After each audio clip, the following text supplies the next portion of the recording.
All right, let's get right into it. We're about to plug directly into the Zohar's source code to decode one of the oldest, most misunderstood stories in human history, the serpent in the Garden of Eden. Now, what if I told you this isn't some fairy tale about a talking snake and an apple? What if it's actually a detailed system log of a cosmic security breach? This one line, right here, is everything. When you read it through the Zohar's lens, it's not just setting the scene, it's the first line of code in a massive spiritual drama. It tells us that the agent of chaos wasn't just any creature. It was the most acharum, the most cunning, the most, nakedly subtle of them all. And that subtlety, that cunning, it's not just a personality trait, it's the specific access key, the exploit the serpent uses to hack the whole system. So before we get to the hack itself, let's break down how that system was even configured in the first place. So before the breach, we really have to wrap our minds around the initial conditions. See, Eden wasn't just a physical garden. Think of it more like a perfect closed-loop system, a reality of pure, unbroken connection to the divine source. The source texts get into some incredible detail here. Primordial Adam and Eve, they didn't have physical bodies like you and I do, not even close. Their very being was wrapped in what the Zohar calls kitnat or, literally garments of pure light. Imagine that. They were living, breathing conduits, completely integrated into the divine architecture of the Sephirot, those 10 fundamental channels that pour divine energy into creation. For them, connection was direct. It was unmediated. There was absolutely no separation, no filter, no static on the line. Okay, now this is where it gets absolutely mind-blowing. This slide visualizes the entire catastrophe in a single, tiny, cryptographic shift. In Hebrew, the word for light is or, spelled Aleph, Vav, Resh. The word for skin is also pronounced or, but it's spelled Ayin, Vav, Resh. The Zohar teaches that the entire fall of humanity is right there in that one-letter change, from the Aleph of pure unified light to the Ayin of dense, physical, opaque skin. This wasn't just a wardrobe change, you guys. This was a fundamental rewrite of the operating system of reality itself. So, you've got this perfect, stable system. Any engineer, any programmer knows what comes next, right? A vulnerability test.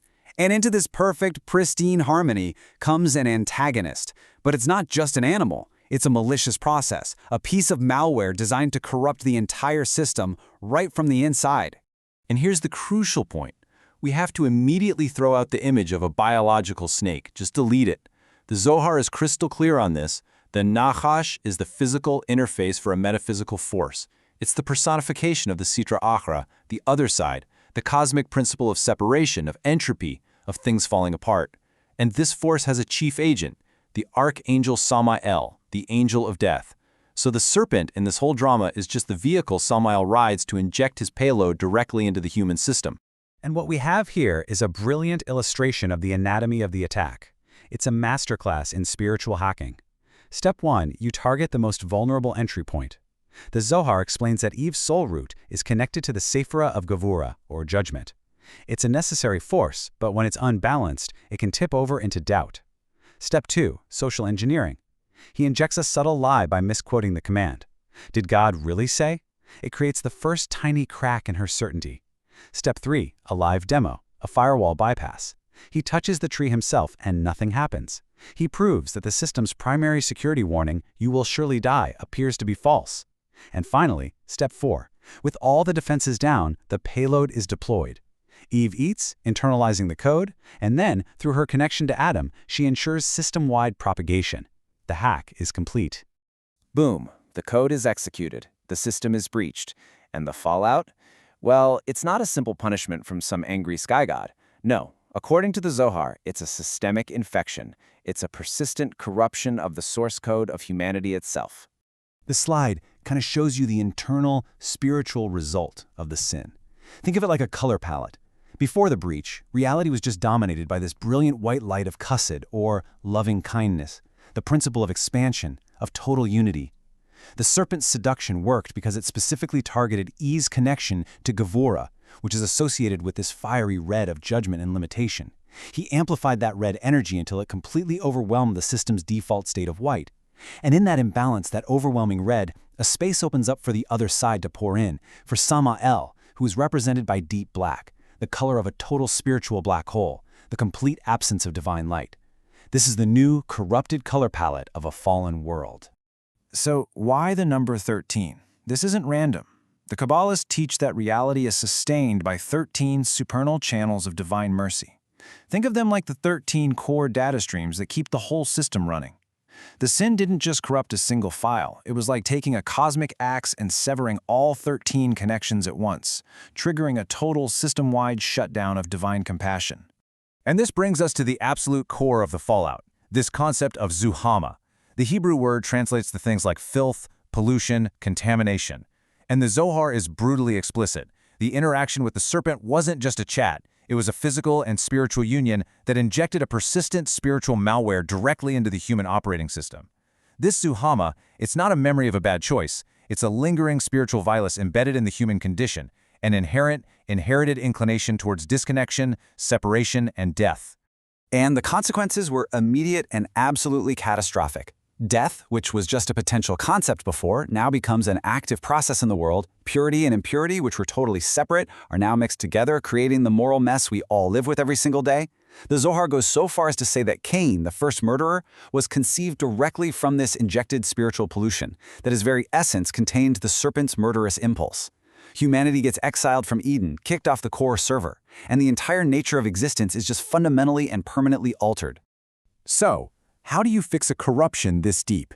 You can't just run a simple reboot. No, this requires an equally powerful, system-wide intervention, a divine patch pushed directly from the developer. So, for generations, humanity is operating with this corrupted code. The Zuama is passed down, mother to child, father to son, embedding itself deeper and deeper into the system. But then you get this singular, unprecedented event in cosmic history, the revelation at Mount Sinai. According to the Zohar, the giving of the Torah was the ultimate antivirus software. It was a system-wide patch deployed directly by the developer, and for one brief shining moment, the spiritual pollution that had plagued humanity since Eden was completely purged from the children of Israel. For a moment, they were restored to the state of Adam before the sin. To put all this in a more modern framework, let's do a video game version.